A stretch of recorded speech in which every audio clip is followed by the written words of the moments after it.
All right, so the next thing we're going to be taking a look at here is some of the upper arm muscles. I'll start on this first one again here, and if we can't find some of them in this app, I will jump over to the other one. So these are a couple of the main ones right off the bat. The biceps brachii, to me, one of the ones that's most obvious to everybody. You can also see the deltoid covering up that one right here. The opposite of that muscle is that triceps brachii, the triceps brachii right here. So 3 heads on the arm, triceps brachii. The Coracle Brachialis, you can see is this small muscle that is in between these, right here, that's lit up in green. Outside of those ones, you have the pronator teres, is this small muscle that is kind of crossing over the forearm here from the humerus over to the forearm. This lets you do that rotation movement at that joint there. And those are really the ones that are kind of the upper part of that extremity. The rest of the list on here is really going to be forearm muscles. So what you're going to see is on the back of the hand, you're going to have these extensors, which I think you have a couple of them here.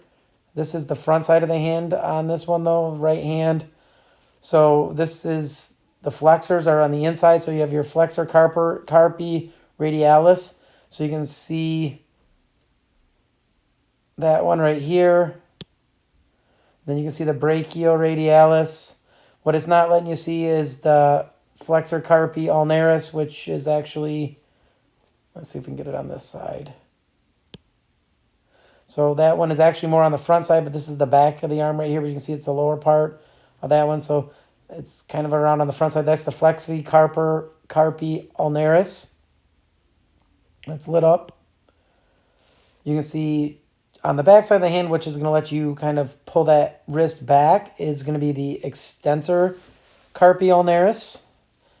And then they don't have it lit up on this one, but you are going to have this extensor digitorum as well as the extensor carpi radialis longus and brevis, which let me jump out of this app and go to the other one real quick and see if we can maybe get it there. Let's try this first.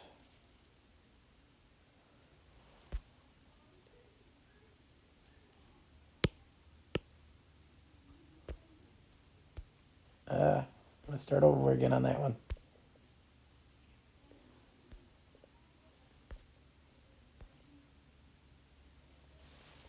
All right, so again, if we move this out here, you can see the brachioradialis.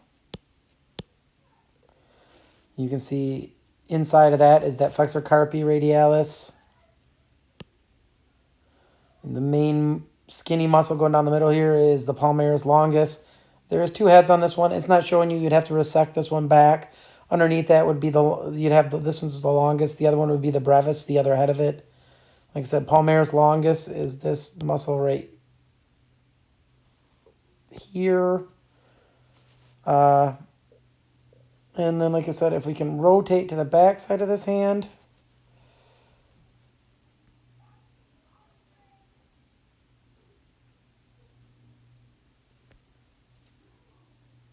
we can see some of the ones we saw already, but this one right here is the extensor digitorum. So that was the one we didn't get to see. You can see I was going to the back side of that hand and it would let you kind of hyperextend the wrist versus flexing it.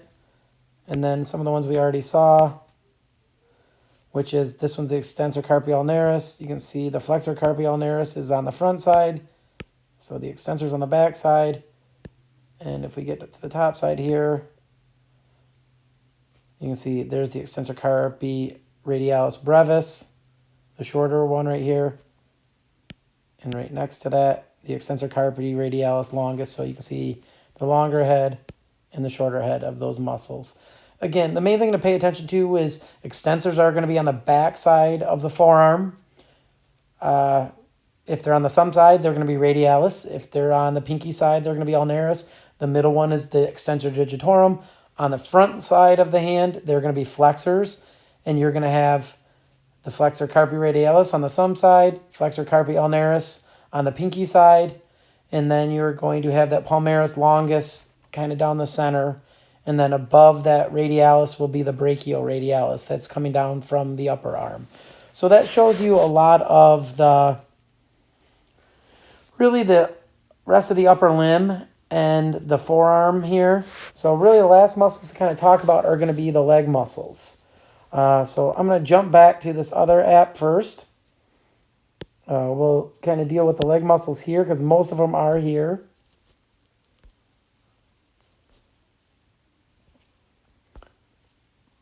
I guess we'll go to this one first. So if we're looking at the legs, you can see if we're on the front side here, let's rotate them around first because it starts with actually the back side first.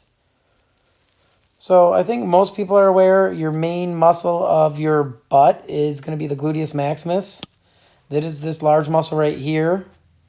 You do have a smaller one called the Gluteus Medius above that. There's actually a Gluteus Minimus that's deep to these muscles that we're not going to be able to see. But then if we work our way down and go to these legs here, you're going to have really a few sets of these hamstrings that we're going to be worrying about. So the main one is going to be this biceps femoris right here. You can see medial to that. So you have the biceps femoris.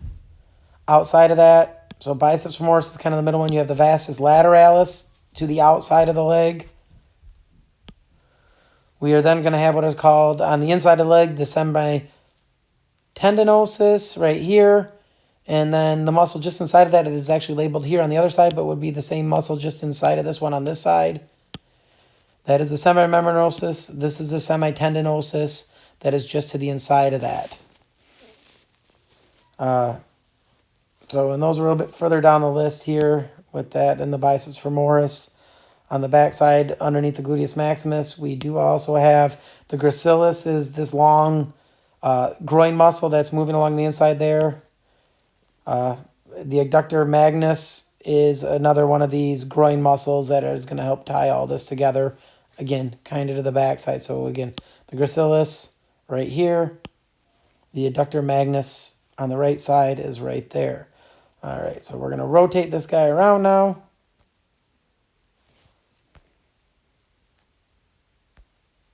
I don't know if it's going to show it here. You do have a band of connective tissue that runs along the outside at the very top of that. I don't think it's going to have the tensor fascia. Oh, it does. So in reality, the muscle is only up at the upper part of this where that pin is right there. A lot of the rest of this is actually connective tissue and a big tendon. But that is that tensor fascia lata. If you've ever had IT band syndrome with running, this is where it's a lot of times is with that connective tissue band, that IT band. I think we've already kind of pointed out the biceps femoris, and we'll kind of rotate around and start looking at the rest of these quadriceps. So the main quadricep running down the middle is going to be this rectus femoris. Rectus because it has that seam running down the center, and you have the muscles in that pennate shape kind of going into it. So that's where it's getting the rectus. You're going to have to the inside of that is the vastus medialis. If we went over to the other leg here where the pin is here and kind of look at this one, that is the vastus lateralis. So rectus femoris, medialis on the inside, lateralis on the outside. The Sartorius, you actually don't see all of it on this picture. It starts out above the hip here. It actually rotates all the way down and around and goes to the inside of the knee. So it's going to flex the thigh at the hip, but it's also does some rotation of the hip as well. The Vastus Intermedialis, again, is another one I don't think I can show you here because it is actually underneath these muscles. So it's a more internal muscle underneath that rectus femoris, which I don't believe is on this picture here. This is, if we go up here, you can see you got that Abductor Longus right here. And again, I don't think there's one for the brevis, which is going to be up another one of these groin muscles up there.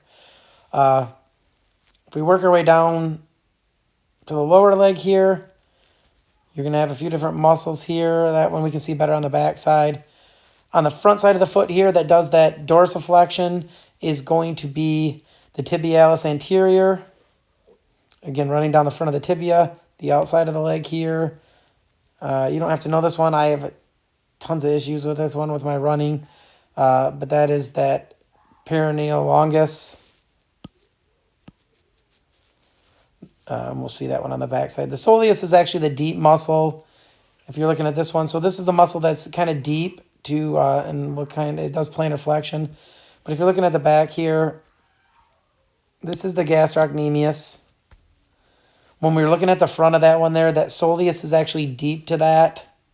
So it is underneath this muscle. We saw it on the front side. On this picture, right, where was it?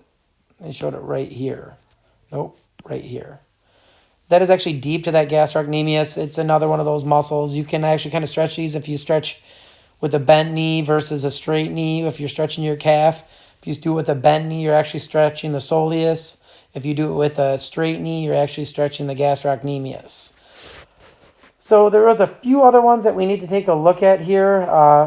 The Achilles tendon, obviously, is right here. Largest tendon, most obvious one in the body. You can see it right by this pin right there. It's just to the left of that pin. That would be the Achilles tendon. Again, you rupture that, you lose the ability to plantar flex at all, which makes walking and a lot of other things quite difficult. So that Perineal Longus, we did see it on the other side here. That is the other name for the fibularis. So if we actually go back out here, that is that Perineal Longus right here. This actually goes around and helps plantar flex the foot, but it actually goes around, you know, the little knob on the outside of your ankle, that lateral malleolus. It actually loops down around that and attaches in on the top of the foot, the underside of the foot and along the edge, the lateral side of the foot. So I believe the last one I needed to show you, actually, I think that is all of them. As I'm looking at my list here, that is all the muscles that you need to know on these ones. So, again, the medial and lateral head on the gastroc is pretty easy. Medial head is going to be to the inside. That's where this pin is right here on this one. You see that other head to the outside of that? That would be the lateral head. So, in reality, this is all the muscles you need to know on these ones. To me, know the muscles, know the actions. If you go and get this app that I'm showing you right here, it will actually show you all the actions with that. So, again, it's really up to you if you want to get an app like this, but this is Visual Anatomy Lite. It's pretty nice, or at least showing you the different muscles and those different actions, but that's really what we're looking at on this one. So I will be having these in there with a little list of that. And again, on this next test, it's going to be all the lecture stuff as well as being able to identify and know the actions of these muscles.